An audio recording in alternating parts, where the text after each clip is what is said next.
Hello everyone, I am Pramod from Indian English grammar.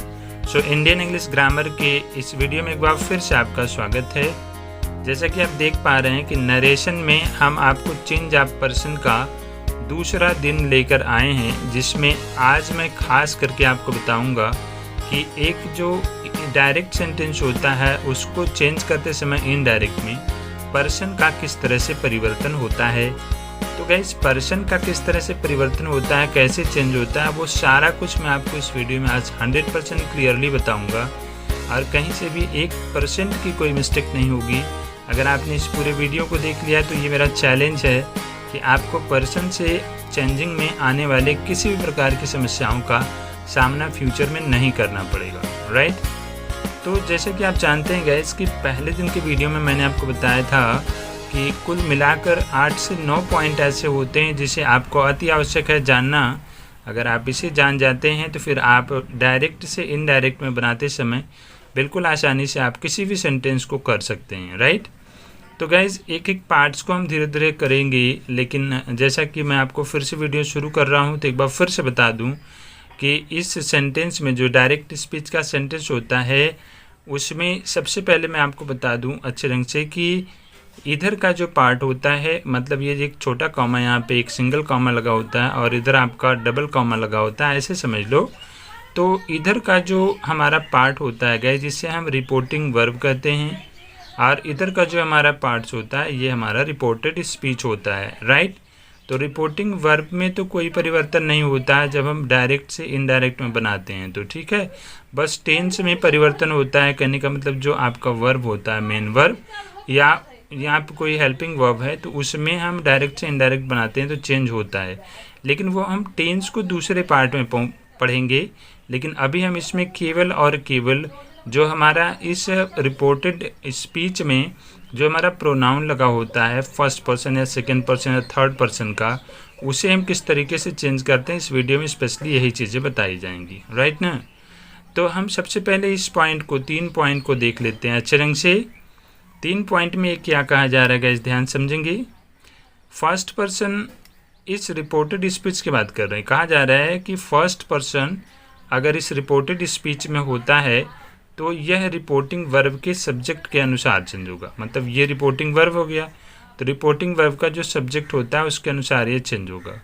और यदि second person इधर लगा हुआ है रिपोर्टेड स्पीच में तो सेकेंड पर्सन गाइस जो होता है वह आपका ऑब्जेक्ट के अनुसार, मतलब रिपोर्टिंग वर्ब के ऑब्जेक्ट, मतलब ये ऑब्जेक्ट होता है उसके अनुसार ये चेंज होता है। लेकिन अगर हमारा इस रिपोर्टेड स्पीच में थर्ड पर्सन कोई लगा हुआ है तो वह हमारा किसी भी तरह से चेंज नहीं होता है। वो जैसा थर्ड पर्सन यहाँ पे लगा होता है वो वैसे ही सेम टू सेम यहाँ पे रख दिया जाता है, ठीक। तो इस वीडियो में हम सबसे पहले आपको बताएंगे कि फर्स्ट पर्सन को किस तरह से हम चेंज करते हैं, राइट, डायरेक्ट से इनडायरेक्ट में बनाते समय, ठीक। तो गाइज, डायरेक्ट से इनडायरेक्ट में बनाते समय हम एक और पार्ट्स को बहुत ही ज़रूरी देखेंगे, और ये पार्ट्स आपका यहाँ पे है, इसको आप ज़रा सा देख लेंगे एक बार अच्छे ढंग से कि यहाँ पे एक चार्ट्स मैंने बनाया हुआ है, बहुत ही इंपॉर्टेंट चार्ट है। अगर ये चार्ट आपको समझ में आ गया तो 100% मानो कि आप प्रोनाउन को चेंज करते समय किसी भी प्रकार की दिक्कत महसूस नहीं करेंगे, ठीक है। अब इस चार्ट को ज़रा आप एक बार देख लो, मैंने यहाँ फेस टू फेस सामने आपके रखा हुआ ताकि आप आसानी से समझ जाएं। आप देखेंगे कि फर्स्ट पर्सन में ये हमारा जो सब्जेक्ट आता है, कहने का मतलब फर्स्ट पर्सन में जो प्रोनाउन आता है ये है आपका, ठीक है, जो कि नॉमिनेटिव केस में होता है। और जो हमारा ऑब्जेक्टिव केस होता है इसका ये मी और अस आता है। पोसेसिव केस में हमारा ये सारा वर्ड्स आता है प्रोनाउन, राइट। अब सेकेंड पर्सन में केवल यू होता है, थर्ड पर्सन में ये 4 शब्द होते हैं, ही, सी, इट या दे, या फिर ओवरऑल। ये जो शब्द हैं ये आपके ऑब्जेक्टिव केस में आते हैं, ये आपका पोसेसिव केस में आता है, राइट। तो अब आपको जानना ये है कि आखिर नॉमिनेटिव केस कब होता है, तो ये जान लो पहले। जब किसी सेंटेंस में, जैसे मान लो एक ये वाक्य है, तो इस वाक्य में वर्ब ये है तो वर्ब को ओवरऑल वर्ब के सब्जेक्ट के रूप में जब कोई प्रोनाउन काम करता है तो उसे हम नॉमिनेटिव केस में कहते हैं, ठीक है, उस प्रोनाउन को हम नॉमिनेटिव केस कहते हैं। और यदि वर्ब के ऑब्जेक्ट के रूप में कोई प्रोनाउन काम कर रहा है तो उसे हम ऑब्जेक्टिव केस में कहते हैं, ठीक है।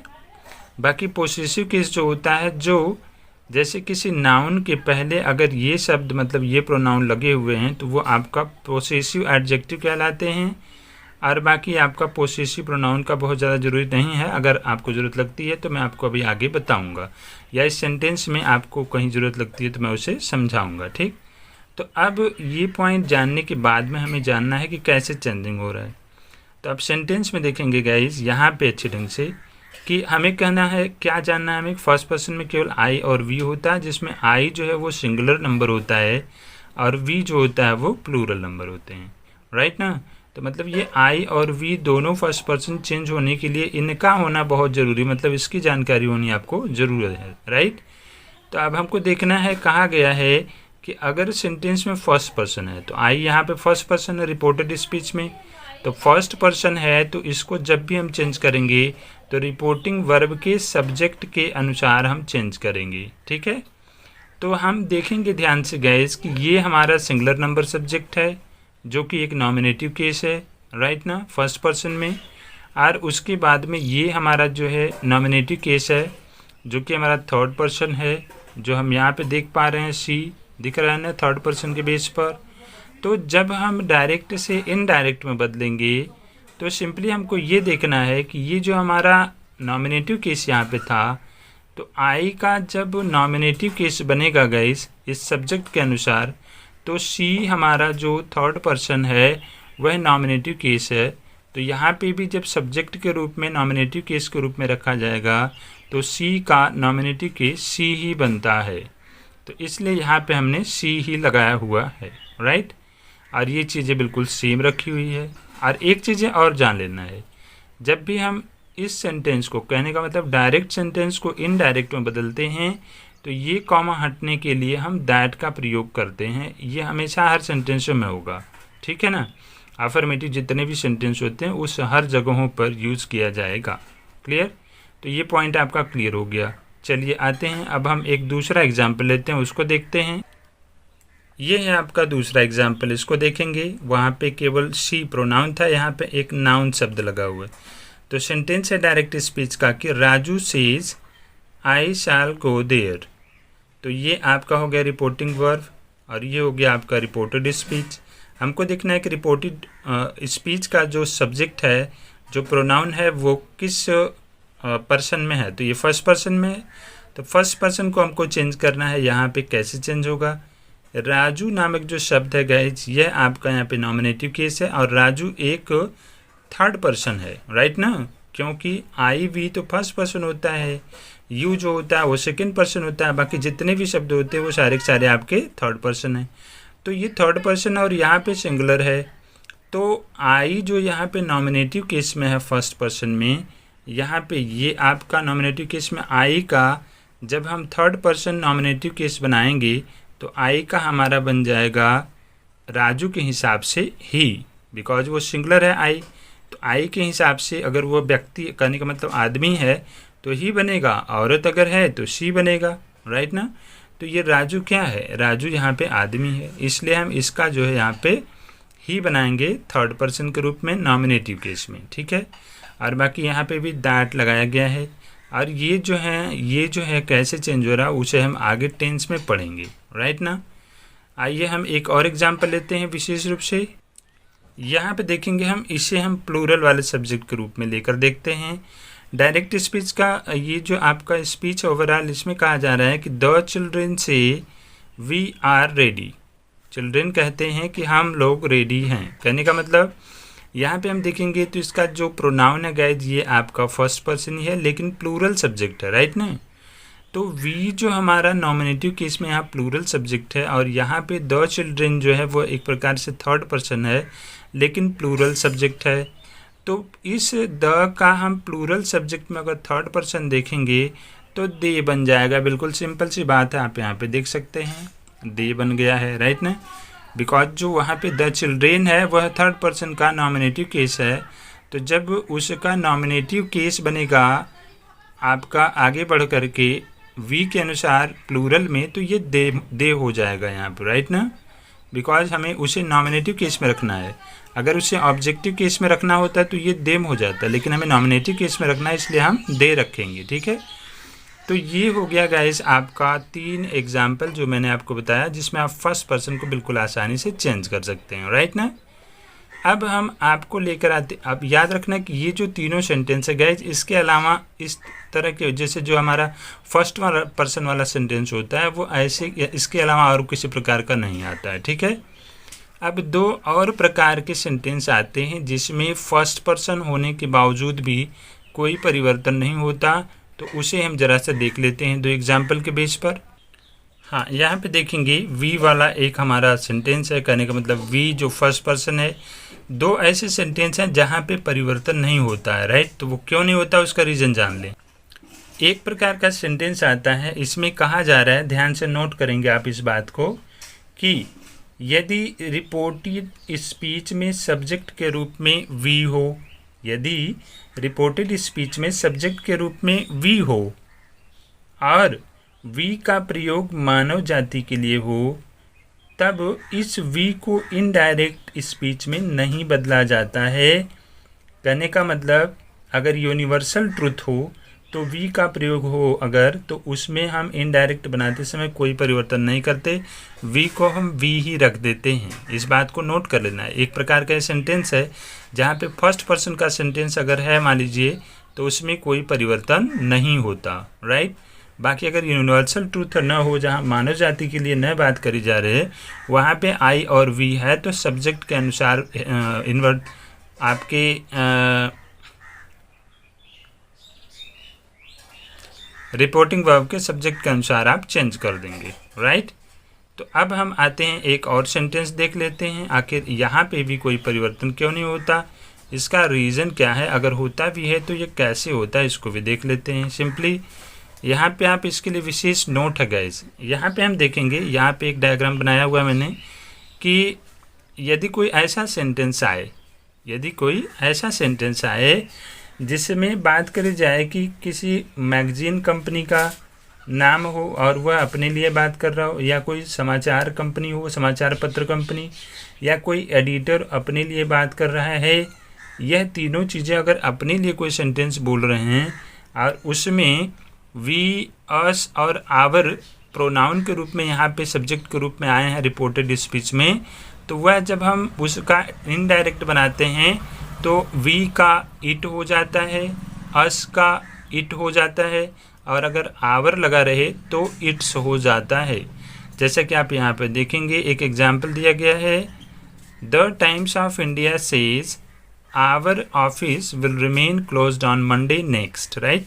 तो यहाँ पे आवर जो लगा हुआ है गाइस, इस आवर का हमने जो इनडायरेक्ट बनाया है यहाँ पे इट्स हो गया है, राइट ना, क्योंकि आवर के हिसाब से यहाँ पे इट्स का प्रयोग किया जाएगा। वी रहे तो इट होगा, अस अगर रहे तो भी इट होगा, और आवर अगर रहे तो इट्स हो जाएगा, राइट ना। अब इस पॉइंट को आप नोट कर लें, ये 5 प्रकार के सेंटेंस गाइस आपको एक ओवरऑल 100% श्योरिटी के साथ में बताया जा रहा है।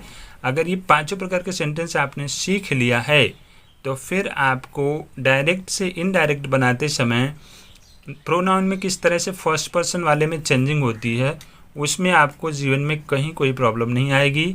यह बिल्कुल एक चैलेंज है, एक दावा है, कहीं पे भी आप चेक कर सकते हैं, राइट। अब हम आते हैं, बात करते हैं कि आखिर अगर प्रोनाउन सेकेंड पर्सन होगा तो उसमें कैसे परिवर्तन होगा, उसको देख लेते हैं ज़रा। तो यहाँ पे देखेंगे गाइस, एग्जाम्पल दिया जा रहा है कि सेकेंड पर्सन यदि आपका यू रिपोर्टेड स्पीच में लगा है तो इसमें कैसे परिवर्तन होगा। इसके लिए हमने ऊपर देखा था कि सेकेंड पर्सन जब भी होता है रिपोर्टेड स्पीच में तो वह रिपोर्टिंग वर्ब के ऑब्जेक्ट के अनुसार चेंज होता है। तो गाइस रिपोर्टिंग वर्ब का जो ऑब्जेक्ट होगा, तो ऑब्जेक्ट जब भी होगा तो वो कौन कौन सा शब्द हो सकता है, यहाँ पे आप देख सकते हैं। मी होगा, अस होगा, यू होगा, हिम, हर, इट, देम होगा। कहने का मतलब फर्स्ट पर्सन में होगा तो मी या अस होगा, सेकेंड पर्सन में यू होगा, थर्ड पर्सन में ये 4 शब्द हो सकते हैं, राइट ना।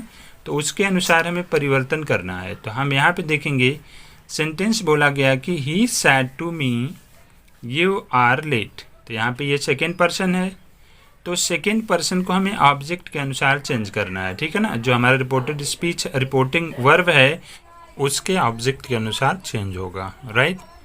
तो हम देखेंगे गैस कि यहाँ पे यू लगा हुआ है। यू आपका एक सब्जेक्ट के रूप में सेकंड पर्सन इसमें लगा हुआ है, जो रिपोर्टिंग वर्ब के ऑब्जेक्ट के अनुसार चेंज होगा। तो रिपोर्टिंग वर्ब का जो ऑब्जेक्ट है गैस वो है हमारा मी, राइट ना। तो मी हमारा जो है गैस वह एक सिंगुलर नंबर का ऑब्जेक्टिव केस, यहाँ पे ऑब्जेक्टिव केस में देखेंगे तो यहाँ मी है। तो इसका जब नॉमिनेटिव केस में सब्जेक्ट के रूप में काम करेगा सिंगुलर नंबर में तो आई काम करेगा, राइट ना। तो आई को हम यहाँ पे यू की जगह लगा करके प्रोनाउन को चेंज कर दिए बिल्कुल आसानी से, राइट ना। तो सिंपली अगर हमको एक चीज़ देखना है कि जैसे मान लीजिए अगर ये आपका ऑब्जेक्टिव केस के रूप में ऑब्जेक्ट के रूप में रखा गया है तो सिंगुलर है तो भाई आई रखेंगे, अगर प्लूरल रखा हुआ है तो वी रखेंगे, राइट ना। समझ रहे हैं ना, बिल्कुल सिंपल सी बात है। ऑब्जेक्ट के रूप में जब भी रहेगा तो यही सारा रहेगा ना, ये जितने भी वर्ड्स हैं ये सारे के सारे रहेंगे, राइट। तो ऐसे में हम इसे इस तरह से चेंज कर देंगे। अगर प्लूरल होता तो सिंगुलर में जैसे हमारा इसमें फर्स्ट पर्सन में है तो ये फर्स्ट पर्सन के हिसाब से, सेकेंड पर्सन में अगर है तो इस सेकेंड पर्सन के हिसाब से, थर्ड पर्सन में अगर है तो थर्ड पर्सन के हिसाब से चेंज हो जाएगा, ठीक है। आइए एक और एग्जाम्पल लेते हैं। ये आपका दूसरा एग्जाम्पल है इस टेंस में या इस सेंटेंस में जिसका हम डायरेक्ट से इनडायरेक्ट बना रहे हैं, ठीक है। तो गाइस यह थोड़ा सा अलग सेंटेंस है। इसमें हमें देखना है कि जो हमारा रिपोर्टिंग स्पीच है, रिपोर्टिंग वर्ब है, उसमें कहा जा रहा है कि Neha sad. Neha third person याद रखना, राइट ना। और इसमें ऑब्जेक्ट नहीं दिख रहा है, जबकि यहाँ पे सब्जेक्ट के रूप में हमारे रिपोर्टेड स्पीच में ये प्रोनाउन सेकेंड पर्सन है, राइट ना। तो सेकेंड पर्सन जब भी चेंज होगा तो रिपोर्टिंग वर्ब के ऑब्जेक्ट के अनुसार, लेकिन जो ऑब्जेक्ट है गैज यहाँ पे दिखाई नहीं दे रहा है, नहीं दिखाई दे रहा है ना। तो गैज इस नहीं दिखाई देने वाले ऑब्जेक्ट को हम अंडरस्टूड करेंगे, कहने का मतलब खुद से यहाँ समझेंगे, मानेंगे। मानेंगे कैसे मानेंगे? तो दो प्रकार की चीज़ें आप यहाँ पे मान सकते हैं। इसको मैं दो एग्जाम्पल दे करके यहाँ पे समझाऊंगा, राइट। तो उन दोनों को देखें आप ध्यान से। यहाँ पे हमको देखना है कि जब यहाँ पे ऑब्जेक्ट नहीं है तो मानेंगे कैसे। हमें गाइस यहाँ पे हिंदी को ज़रा इसका देखना पड़ेगा, समझना पड़ेगा। ऐसा भी सेंटेंस आएगा, चाहे वो आपके फर्स्ट पर्सन में चेंजिंग के दौरान भी आ सकता है, सेकेंड पर्सन के चेंजिंग के दौरान भी आ सकता है। तो दोनों को जब चेंजिंग करने की आवश्यकता लगे तो आपको यहाँ मानना पड़ता है। तो मानो, मानते हैं। जैसे हिंदी में समझो, कहा जा रहा है कि नेहा ने कहा कि तुमने मेरी बहन को पीटा। नेहा ने कहा कि तुमने मेरी बहन को पीटा। तो नेहा ने किससे कहा? या आप कहेंगे नेहा ने मुझसे कहा, या आप कहेंगे नेहा ने तुमसे कहा, या आप कहेंगे नेहा ने मुझसे कहा। यही ना, तीनों में से कुछ कहें। आप कहेंगे नेहा ने मुझसे कहा, या फिर आप कहेंगे नेहा ने उनसे कहा, या फिर आप कहेंगे नेहा ने तुमसे कहा, ठीक है ना। तो जब अगर यहाँ तुम नामक शब्द आ जाएगा कि नेहा ने तुमसे कहा कि तुम मेरी बहन को पीटते हो, तो तुम का तो यहाँ पे आप देखेंगे ऑब्जेक्टिव केस तुम का, तुम ही नॉमिनेटिव केस बनता है, तो हम तुम ही लगा देंगे, मतलब कि यहाँ पे यू ही लगा देंगे, राइट ना। लेकिन यहाँ पे हमने ही मान लिया है, मतलब उनसे कहा या उससे कहा, व्यक्ति मान लिया, आदमी मान लिया, ठीक है ना, पुरुष मान लिया। अगर पुरुष माना है तो हिम लगा देंगे। अगर यहाँ पे स्त्री माना है तो यहाँ के अनुसार हम क्या लगा देंगे? हर लगा देंगे, ठीक है ना। कहने का मतलब पुरुष मान लेंगे तो हिम लगा देंगे, स्त्री मानेंगे तो हर लगा देंगे, राइट ना। सी कहेंगे या ही कहेंगे उसके अनुसार।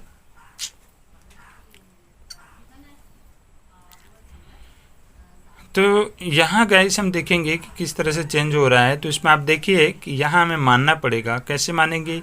यहाँ पे जब नेहा कहेगी, या तो आप इसको हिंदी में समझ लीजिए कि नेहा ने मुझसे कहा, या नेहा ने तुमसे कहा, या नेहा ने उससे कहा। तो उससे कोई पुरुष अगर है तब तो आप हर लगाएंगे या सी कहेंगे, राइट ना। मतलब हर लगाएंगे आप, सिंपली यहाँ पे हर लगाएंगे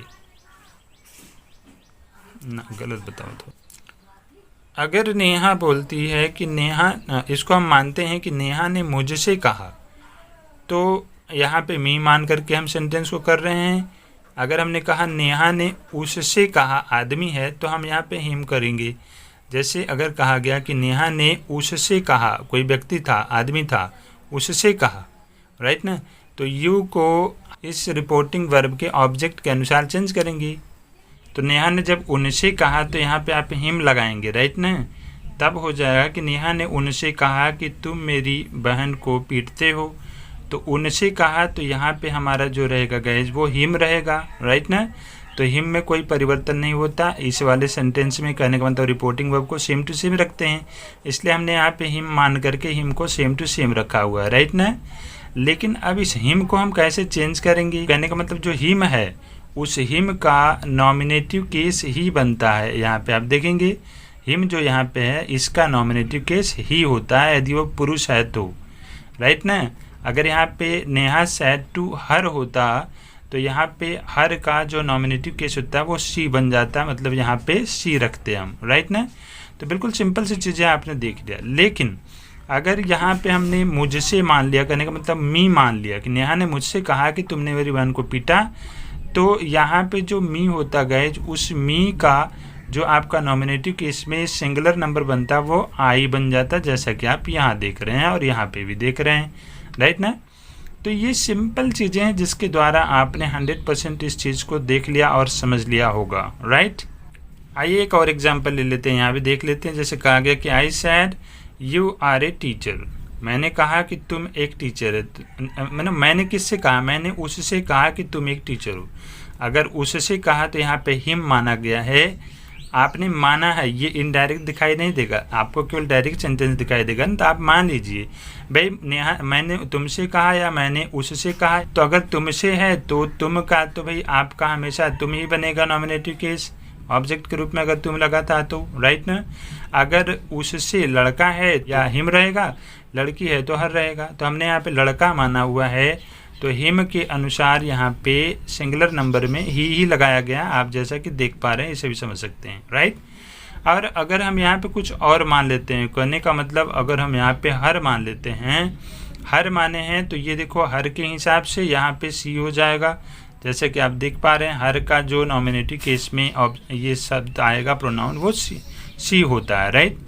तो गाइज ये हो गया जो आपका सेकेंड पर्सन में परिवर्तन होने के तरीके हैं, जिससे आप आसानी से समझ चुके होंगे, राइट।